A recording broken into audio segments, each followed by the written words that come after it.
Hello, if you missed class today, we ended the War of 1812.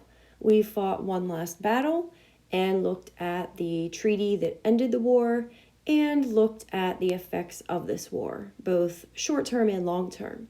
If you look at the instructions on Schoology, you'll see that there are three main steps that we took. We read a little bit from the book about the Battle of New Orleans and filled in the battle's chart and significant people. We took some notes on the treaty that ended the war, and then we read an article about the effects of the war and listed those effects in our notes. So let's get started with the online book here. You can see we are on the section about the Battle of New Orleans. This is in lesson 2. I'm going to read through this and then we'll take some notes. After the attack on Washington, the British moved against New Orleans. British commanders hoped to capture the city and thus take control of the Mississippi River. Andrew Jackson commanded the U.S. forces around New Orleans. His troops were a mix of regular soldiers, including 2 battalions of free African Americans, a group of Choctaw Indians, state militia, and pirates led by Jean Lafitte. The battle began on the morning of January 8, 1815. Some 5,300 British troops attacked Jackson's force of about 4,500. The British began marching toward the U.S. defenses, but they were caught on an open field. The British were cut down with frightening speed. More than 2,000 British soldiers were killed or wounded. The Americans, for their part, had suffered about 70 casualties. The Battle of New Orleans made Andrew Jackson a hero and was the last major conflict of the War of 1812. By then, however, a peace treaty had been signed between the United States and Great Britain. American and British diplomats were eager for peace. The Napoleonic Wars had been costly for England. In America, New Englanders were near rebellion over the toll the war had taken. While no territory changed hands as a result of the War of 1812, America had proved itself as a nation. So that's our last battle. You're going to want to open your War of 1812 file if you haven't already. Maybe do a split screen so you can do some notes. As always, you can pause the video whenever you need to catch up and then press play again when you're ready to move on. So you're going to fill in your battles chart. We have one more battle to do. It's the last one, the Battle of New Orleans. It's in January of 1815. Obviously, the location is New Orleans at the mouth of the Mississippi River. Mississippi River is always such a crucial waterway in our history. And the winner is the U.S. The British suffered way more casualties than the Americans. You heard my numbers. It was basically 2,000 casualties versus 70. That is a big difference. Jackson became a national hero. Andrew Jackson had been fighting the Creek Nation in the Deep South throughout this war and kind of making a name for himself. But this battle is really what cements him as a national hero in America. The Treaty of Ghent had already been signed before this battle happened, but they didn't know it because communication back then was so slow. There were no telephones or telegraphs or internet or anything like that. So the fact that the treaty is signed in Europe, it's going to take some time for that news to travel across the ocean for us to find out. So unfortunately, the people who lost their lives or were crucially injured in this battle, it was kind of for nothing because the war technically was already over. They just didn't know it. So that's kind of a bummer. I'm going to move on to significant people, so if you need more time, just press pause. We're going to add one more person, and you probably already guessed who it is. It's going to be Andrew Jackson. And there's his picture there in his uniform, which would have been around the time that this happened. And you can just put that he was the hero at the Battle of New Orleans. So that completes our battles chart. It also completes our list of significant people. And we'll be ready to move on now to the end of the war. We're going to look at the treaty that ended the war, and then we will read an article about the effects of the war. So how did it end? It ended with a treaty called the Treaty of Ghent. Ghent is a city in Belgium. That's where the two different sides met to negotiate a treaty, and it was signed on Christmas Eve, 1814. So about 2 weeks or so before the Battle of New Orleans happened. And the chief negotiators on our behalf were the two men that you see pictured here, Henry Clay on the left, who was a prominent politician in America and will be for quite some time. And then John Quincy Adams on the right, he is John Adams's son. John Adams had been a founding father. He was our first vice president and our second president. And now his son has become a very gifted diplomat, and he too will go on to become president of the United States pretty soon. So those two guys were chief negotiators on our behalf for the Treaty of Ghent. And now we are going to look at the effects of the war. There is an article attached to your Schoology page today. It looks like this. It's a Word document. We're just going to read through this and then list the effects in our notes. The Treaty of Ghent established the status quo ante bellum. There were no territorial concessions made by either side. So this status quo ante bellum is basically Latin for the way things were before the war.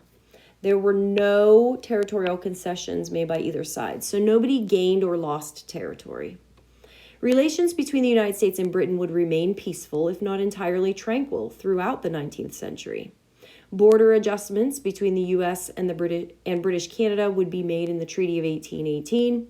A border dispute between the state of Maine and the province of New Brunswick was settled in the Aroostook War in the 1830s. The issue of impressing American seamen was made moot when the Royal Navy subsequently stopped impressment after the defeat of Napoleon. So now that they've defeated Napoleon, they no longer need to impress our sailors. So that basically had solved itself. Many Canadians considered the War of 1812 to have been an American defeat because the American invasions of 1813 and 1814 had been repulsed. Supporting this view is the fact that the British occupied some American territory at the end of the war, while the Americans did not occupy any British territory. So if you ask anyone from Canada, they will remind you over and over that they stopped the United States from taking over their country. They're very proud of it. All right, effects of the war on the United States. The United States did gain a measure of international respect for managing to withstand the British Empire. The morale of the citizens was high because they had fought one of the great military powers of the world and managed to survive, which increased feelings of nationalism.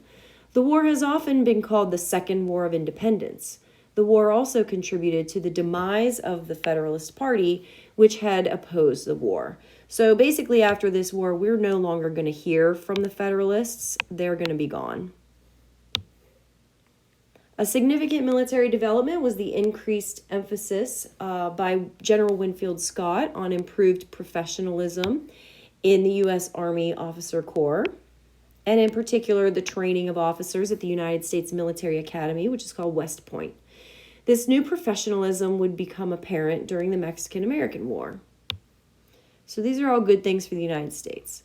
The War of 1812 had a dramatic effect on the manufacturing capabilities of the United States. The British blockade of the American coast created a shortage of cotton cloth in the United States, leading to the creation of a cotton manufacturing industry, beginning at Waltham, Massachusetts by Francis Cabot Lowell. So this is a big deal, guys. This is a short-term and long-term effect of the war that really does benefit the United States. The fact that they blocked us from getting anything or selling anything to other countries was a blessing in disguise. It forced us to start making our own stuff, and we never looked back. All right, how about the effects of the war on Canada? Let's take a gander at that. The War of 1812 had little impact in Great Britain and was generally forgotten since it was considered to be insignificant when compared to the defeat of Napoleon at Waterloo on the 18th of June, 1815.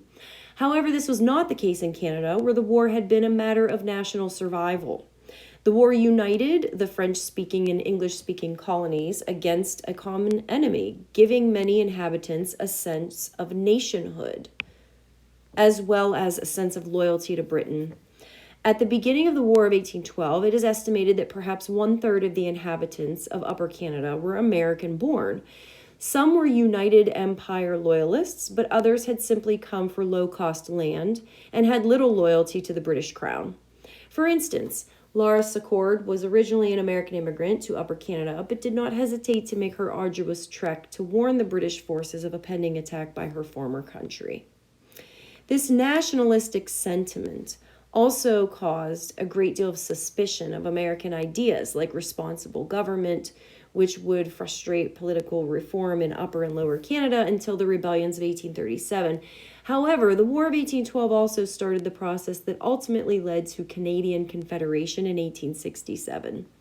Although later events such as the rebellions and the Fenian raids of the 1860s were more directly pivotal, Canadian historian Pierre Berton has written that if the War of 1812 had never happened, Canada would be part of the United States today, as more and more American settlers would have arrived and Canadian nationalism would never have developed.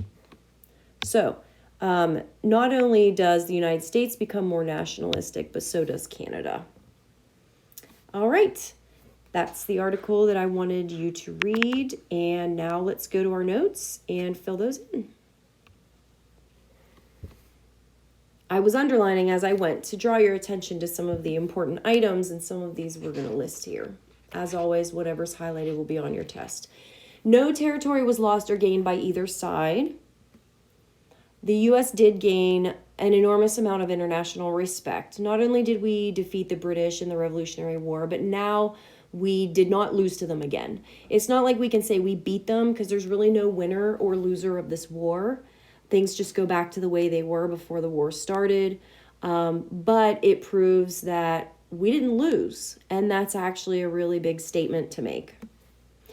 There's an increase in American nationalism for sure, and I'm sure the Star-Spangled Banner played a major role in that, of course. And the fall of the Federalist Party, we are no longer going to hear from them. We're going to have a shift in political power, and we're going to have a new political party form pretty soon, actually. The U.S. Army became more professional and well-trained, so that's good news for our military and our safety. Remember, Jefferson had cut the military drastically when he was president, and then they had to scramble to try to rebuild it for this war. And now we've learned our lesson, and we're going to make sure that our Army, our military as a whole, is more professional and well-trained. Like I said earlier, manufacturing is going to increase a lot in the United States because of the British blockade and because of the embargoes leading into the war. It kind of forced us to make our own stuff. It forces us to industrialize. And honestly, it really is a blessing in disguise, because that is what defines our economy forevermore. That was a huge improvement. And then finally, there's an increase in Canadian nationalism. They're super proud of themselves for keeping the Americans from taking over their country. And they actually form more of a loyalty toward Britain, and are going to officially become part of the British Confederation in 1867. So those are the short-term and long-term effects of the war, and the 4 that are highlighted will be on your test. And I believe that wraps it up. So if you have any questions, let me know. Our test is going to be in a couple days.